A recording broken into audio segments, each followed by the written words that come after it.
Hi, welcome to our channel where we share the most intriguing stories. Tom Harrison wanted nothing but peace, a quiet life in his Texas cabin surrounded by the wilderness. But when a ruthless HOA set its sights on his land, peace turned to war. They tried to break him, to steal what was his. They even tried to put him behind bars, but they forgot one thing. Tom doesn't lose. Tom Harrison had spent the last 30 years in his cabin-style home, nestled deep in the Texan wilderness. A lifetime hunter and outdoorsman, he had always valued solitude, peace, and the freedom that came with owning land far away from the grip of suburban conformity. His home was a sturdy structure, built with his own hands and maintained with care. The property spanned several acres, complete with a shooting range, a well-stocked workshop, and an impressive collection of hunting rifles, each legally registered, polished, and properly stored. Tom had no family to speak of, no wife or children, just his land, his guns, and the serenity of the open sky. For decades, life had remained simple, but then came the HOA invasion. 5 years ago, an entire planned suburban community had sprouted on the land adjacent to his. Cookie-cutter houses, manicured lawns, and an iron-fisted homeowners association eager to enforce its will on anyone within reach. Tom had never been concerned. After all, his property had existed long before their prefab monstrosities, and he had never signed up to be a part of their rigid society. To him, the HOA was just a bureaucratic annoyance, something that had nothing to do with his self-sufficient way of life. But then, one crisp autumn evening, the peace was shattered by an unexpected knock at his door. Standing on his porch was Amanda Preston, a middle-aged woman with a razor-sharp bob, a crisp beige pantsuit, and an expression that screamed self-importance. She held a sleek tablet in one hand, the other resting on her hip with the confidence of someone used to getting her way. "Good evening, Mr. Harrison," she began with a rehearsed, syrupy sweetness. "I'm Amanda Preston, the president of the Oak Ridge HOA. I'm here to discuss some necessary improvements to your property." Tom remained still, arms crossed, his weathered face unreadable. He could already tell where this was going. "I'm not part of your HOA," he said flatly. Amanda smiled, the kind of tight, condescending smile people reserve for stubborn children. "Oh, but you see, our community has standards, and your property is, well," she gestured vaguely toward his land, as if words failed her, "not exactly up to them." Tom followed her gaze to his fence, an old but sturdy wooden structure, then to his cabin, rustic and practical, not the sterile beige uniformity of her neighborhood. "It's my land, my house," he said, unimpressed. "Your rules don't apply here." Amanda's smile faltered, but she recovered quickly. "Mr. Harrison, let's not be difficult. Surely you can understand that your aesthetic is disrupting the harmony of the neighborhood. If we don't maintain a cohesive visual appeal, property values suffer." Tom fought the urge to laugh. "Then lower your property values and leave me out of it." Her nostrils flared, but she still attempted to maintain her composed demeanor. "I have a list of changes that need to be made, including repainting your fence to match the HOA's approved colors, removing any, unsightly objects from your yard, and ensuring your landscaping meets our guidelines. We expect compliance within 30 days. Tom stepped forward, his 6'2" frame towering over her.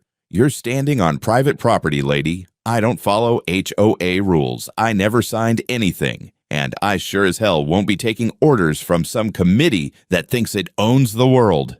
Amanda blinked, clearly not used to being dismissed so easily. "You'll find that resistance is not in your best interest," she warned, tapping at her tablet. "We'll be in touch." Tom simply nodded toward the gate. "You can see yourself out." As Amanda strutted away, her heels clicking sharply against the gravel, Tom sighed, already knowing this wouldn't be the last time he'd see her. And he was right.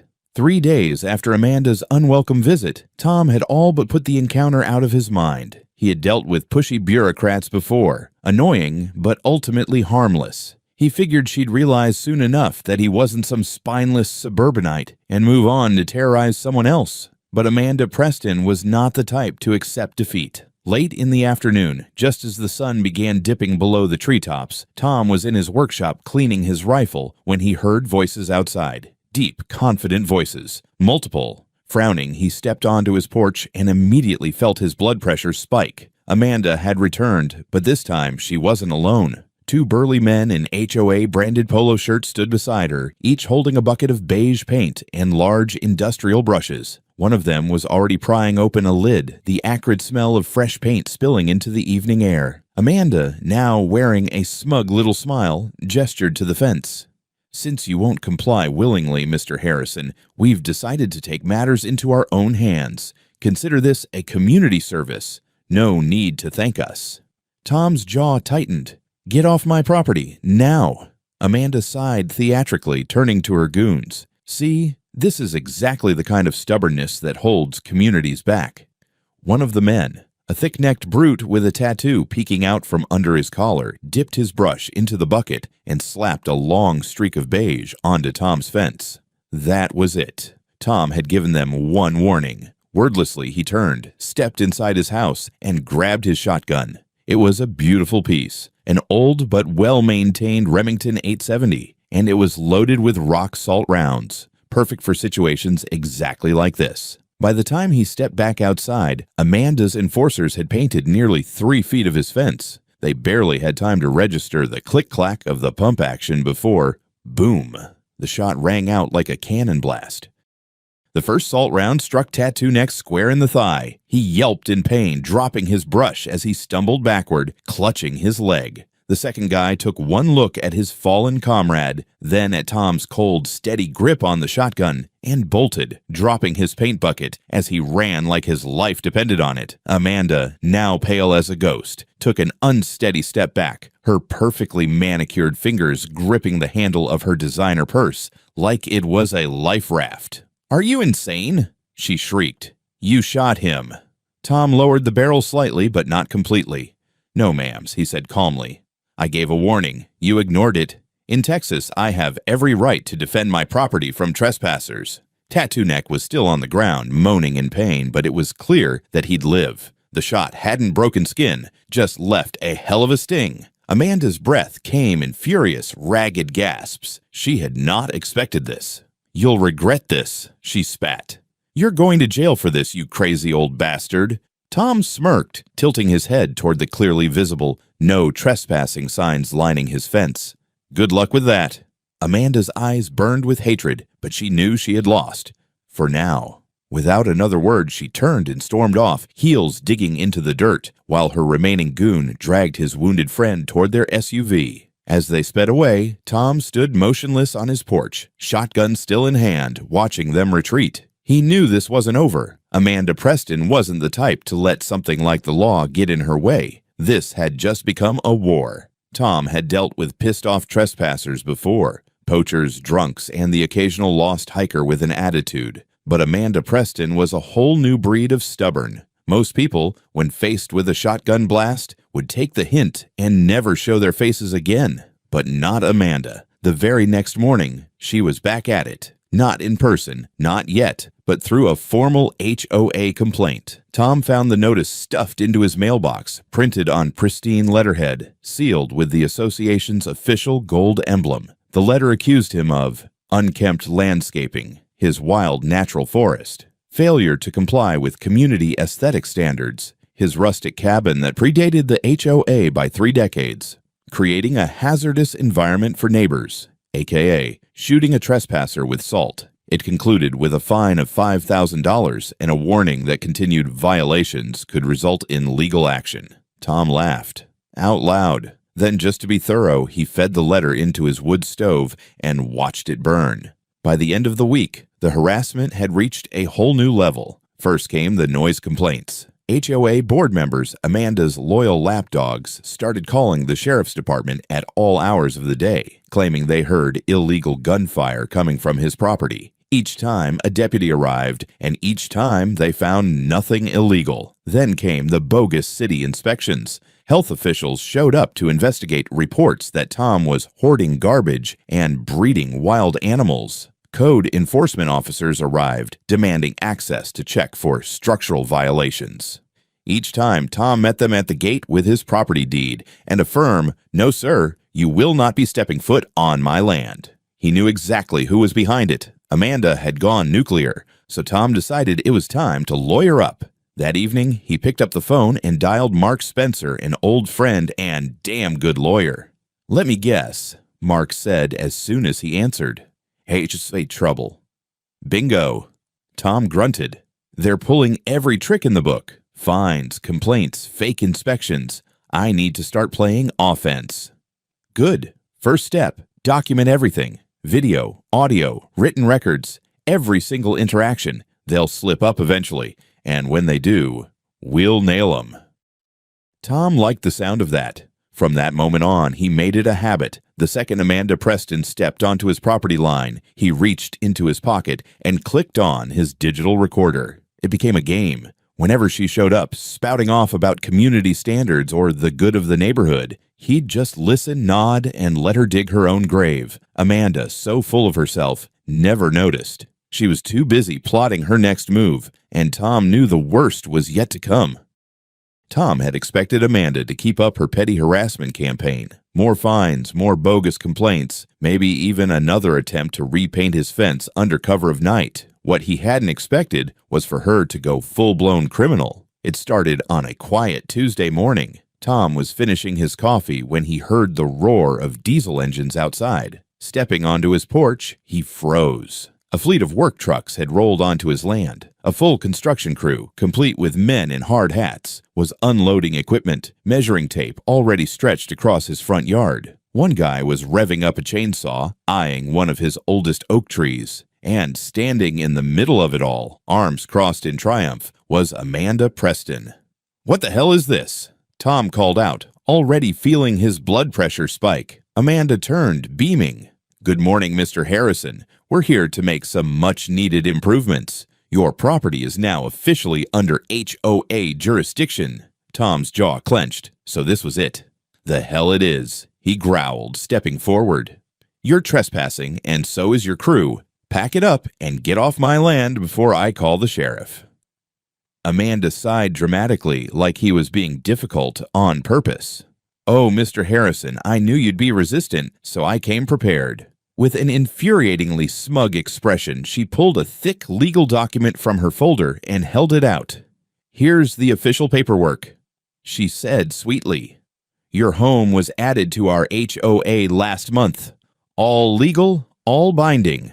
Tom snatched the document and scanned it. It was fake. A forged deed modification, complete with a fraudulent homeowner's signature, his name, but not his handwriting. Amanda hadn't just overstepped her authority. She had gone full-on criminal. He looked up at her, eyes dark with fury. "You actually think this will hold up in court?" Amanda chuckled. "Oh, but Mr. Harrison, do you really want to test that? Because while we're standing here arguing, my crew is making some much-needed changes." She turned and gestured to her workers. Two guys were already digging up his lawn to install a community-approved irrigation system. Another was unloading HOA-approved fencing materials, identical to the soulless beige barriers surrounding every house in her development. And the guy with the chainsaw. He was walking toward Tom's favorite oak tree. That's when Tom snapped. Tom pulled out his phone. "Sheriff's office." The dispatcher answered. "This is Tom Harrison. I have an armed trespassing situation on my property. HOA goons, fake documents, and a crew actively destroying my land. Send deputies, now." Amanda's smirk faltered. "Oh, Tom," she purred, still trying to sound in control. "You might want to reconsider. You see, I filed a police report this morning." Tom raised an eyebrow. "That so?" "Yes. The sheriff's office already has a complaint about you regarding illegal weapons storage." Tom stilled. Amanda grinned. "They're probably already en route to your house, ready to arrest you. Now, if you'd like to avoid any complications, we can make a deal. You comply with HOA regulations, and this little legal misunderstanding goes away." For the first time since this insane war had started, Tom felt a moment of genuine uncertainty. If the cops raided his home looking for illegal weapons, even though everything was properly registered, who knew what kind of excuse they might use to confiscate them? He could see it now. Amanda standing on his porch, smiling for the local news, as the sheriff hauled him off for safety violations. But then, he remembered the dictaphone. He reached into his pocket and hit play. Amanda's own voice crackled through the tiny speaker. "If you'd like to avoid any complications, we can make a deal. You comply with HOA regulations, and this little legal misunderstanding goes away." Amanda's smug expression shattered. She lunged for the recorder, but Tom stepped back. "Oops," he said dryly. "Didn't think that one through, did you?" Before she could recover, they both heard the distant wail of sirens. The sheriff's deputies had arrived, and Amanda Preston was about to realize she had made a colossal mistake. The courtroom was packed. The tension was so thick it could be cut with a knife. On one side sat Tom Harrison, calm and collected, his lawyer, Mark Spencer, at his side. Across the aisle, Amanda Preston, dressed in a stiff beige blazer, her face carefully composed, but betraying a flicker of nervousness. The judge, a no-nonsense Texan with steel gray hair and a reputation for hating frivolous lawsuits, banged his gavel. "Let's get this circus started," he muttered, rubbing his temples. The HOA versus Tom Harrison case had already made headlines. A homeowners association president accused of forging property documents and a private landowner allegedly opening fire on community officials. The media was eating it up. Amanda's lawyer, a slick-looking man in an expensive suit, stood first. "Your Honor, we are dealing with a dangerous, unstable man," he began, throwing a dramatic glance at Tom. "Mr. Harrison shot an unarmed HOA worker in broad daylight. His obsession with firearms and aggressive demeanor prove that he is a threat to this community. We are requesting that he be held legally accountable for this act of violence and that his weapons be seized to prevent further harm." A ripple of murmurs spread through the courtroom. Tom remained still, his face unreadable. "But Mark Spencer," he smirked. "Let's talk about this so-called act of violence, shall we?" Mark said smoothly, standing and buttoning his jacket. "Mr. Harrison did indeed fire a weapon, but let's be clear about what happened." He turned toward the jury. Mr. Harrison was standing on his own land when 3 individuals trespassed onto his property, one of whom, I remind you, was wielding a bucket of paint like a weapon against his fence. After repeatedly warning them to leave, Mr. Harrison used a legal, non-lethal defense round, rock salt, to ward off the trespassers. Texas law is clear. A property owner has the right to use reasonable force to protect his land from intruders. Mark let the words hang in the air before dramatically pulling out a thick leather-bound book and placing it on the judge's bench. "Your Honor, I am citing Texas Penal Code, Section 9.41 and 9.42, which explicitly state that a homeowner may use force, including deadly force, to protect their property from unlawful trespassers, vandalism, and destruction of property. Given that Mr. Harrison didn't even use deadly force, I'd say he showed remarkable restraint." The judge flipped through the law book, nodded, and looked at Amanda's lawyer. "Counselor, did your client fail to mention that her employees were trespassing when they got shot?" Amanda's lawyer shifted uncomfortably. We contend that it was a misunderstanding, Your Honor. Ms. Preston was simply trying to help Mr. Harrison conform to community standards by forging legal documents." Mark cut in, his voice sharp. Amanda's jaw clenched. "Objection," her lawyer snapped. "Overruled," the judge said flatly. Mark took a slow breath and delivered the next blow.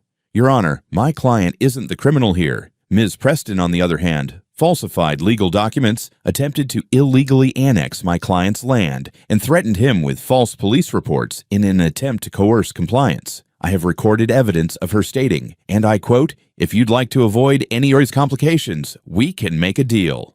He held up a small digital recorder. Amanda's face drained of color. "Play the tape," the judge ordered. Mark pressed play. The entire courtroom listened in silence as Amanda's voice, once so smug and self-assured, echoed through the speakers. "If you'd like to avoid any complications, we can make a deal. You comply with HOA regulations, and this little legal misunderstanding goes away." The prosecutor immediately stood. "Your Honor, we move to enter this as evidence of criminal coercion and fraud." Amanda shot to her feet. "I was just trying to help the community," she shrieked. The judge didn't even look up as he banged the gavel. "Sit down." Amanda collapsed into her chair, shaking. Then came the final nail in the coffin. A handwriting expert took the stand, holding the forged deed modification Amanda had tried to pass off as real. Your Honor, after careful analysis, it is clear that the signature on this document was forged. Furthermore, there are several inconsistencies in the notary stamp which strongly suggests deliberate fraud. The jury exchanged looks. The judge leaned forward. Ms. Preston, you have 5 seconds to explain why I shouldn't have you arrested right now. Amanda opened her mouth, then closed it. There was no way out. After less than an hour of deliberation, the jury returned with the verdict. Tom was cleared of all charges. Amanda was found guilty of fraud, falsification of legal documents, coercion, and trespassing. She was sentenced to 5 years in prison. The moment the sentence was read, Amanda broke down. "You can't do this. I was trying to help. It was for the good of the community." The bailiffs grabbed her by the arms. "Get your hands off me. You're making a mistake. I built that hoe. I made it what it is."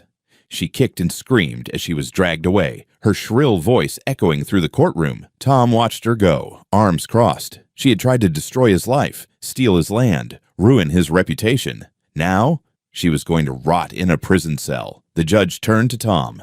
"Mr. Harrison, I apologize for the ridiculousness of this case. You're free to go. And might I suggest a nice glass of whiskey when you get home?" Tom chuckled, tipping his hat. "Much appreciated, Your Honor." As he stepped out into the sunlight, he took a deep breath of freedom. It was finally over. Amanda Preston was finished. The holding cell was cold, sterile, and buzzing with a faint flickering light overhead. Amanda Preston sat on the metal bench, her hands cuffed in front of her, her once perfect posture now slumped. The expensive beige blazer she had worn to court was wrinkled, her hair disheveled, and her eyes, those sharp, condescending eyes, were now filled with pure, seething hatred. The door opened with a loud clang, and Amanda looked up. Tom Harrison stepped inside, hands in his pockets, his face calm as ever. "Come to gloat?" Amanda sneered, her voice dripping with venom.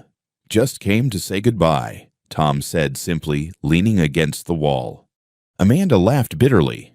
"You think this is over, old man? You think I'm just going to sit in a cell and let you win?" She leaned forward, her voice lowering into a dangerous whisper.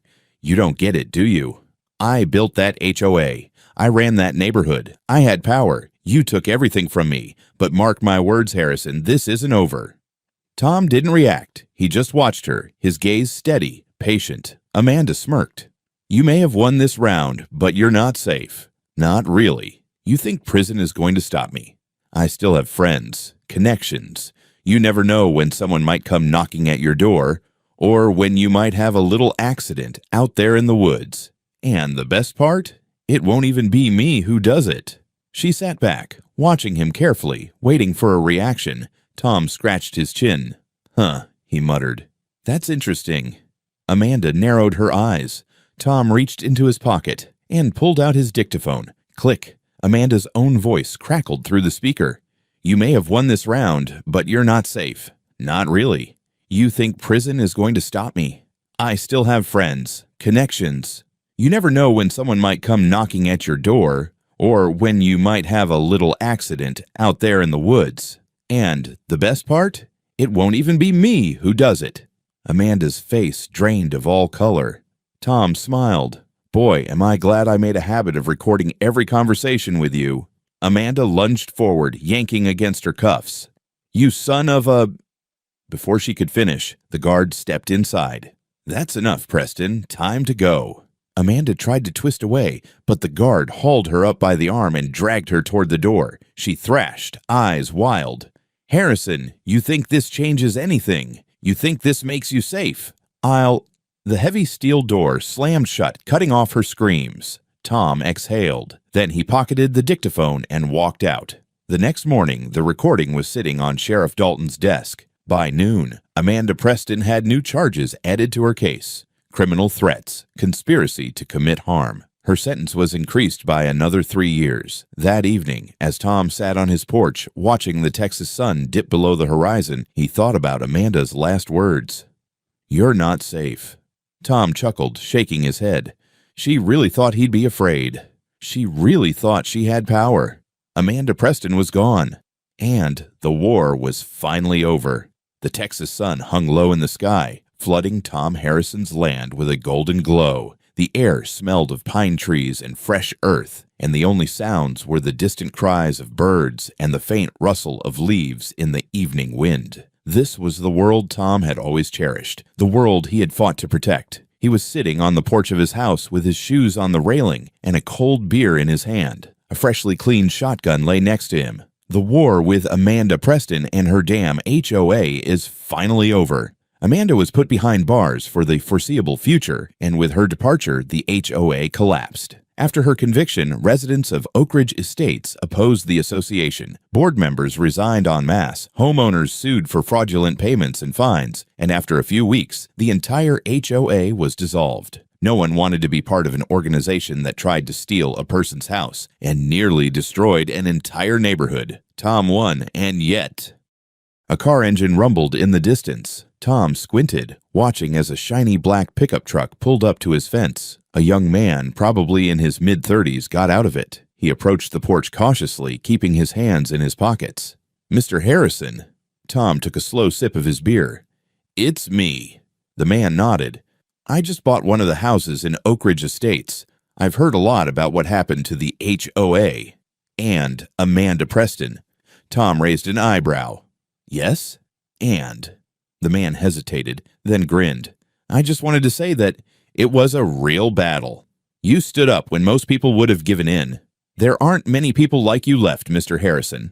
Tom grinned, lifting his beer mug slightly in greeting. "I appreciate that, son." The man hesitated again, looking around at the ground, the trees, the old but sturdy hut that was in the middle of such chaos. "Do you ever worry? Do you know that someone else will try to pull off the same trick?" Tom's grin widened. He reached into his pocket, pulled out a dictaphone, and pressed it twice.